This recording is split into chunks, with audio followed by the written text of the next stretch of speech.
ማማዬ አቤት ከነዚህ ከሁለቱ ፍላወር አንቺ የምትመርጪው የትኛው ነው? ይሄኛው ነው የምትመርጪው? ለምን? ፒንክ ስለሆነ። ፒንክ ስለምትወጂ?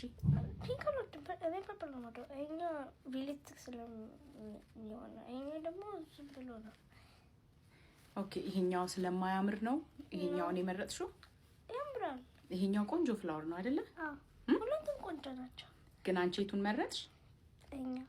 ስለዚህ ይሄኛውን ስለመረጥሽ ይሄኛው መጥፎ ነው ወይም ያስጠላል ማለት አይደለ? ልክ እንደዚሁ አንዳንድ ጓደኞች አንቺን የማይመርጡሽ ከሆነ ለጓደኝነት አንቺ ስለማታምሪ አይደለም። ሰዎች የራሳቸው የሆነ ምርጫ አላቸው። ገብቶሻል? አንቺ ሰው እንትና ከኔ ጋር ጓደኛ መሆን አይፈልግም፣ እንትና ከኔ ጋር ጓደኛ መሆን አይፈልግም ምናምን ማለት የለብሽም ማለት ነው። ምክንያቱም ካንቺ አይደለም ችግሩ። ገብቶሻል? ችግሩ ካንቺ አይደለም። እነሱ መሆን የሚፈልጉት ወይም መምረጥ የሚፈልጉት ነገር ስላለ ነው የመረጡት አይደለ? ስለዚህ ምን ተማርሽ ከዚህ? Everybody has a choice. ዋው!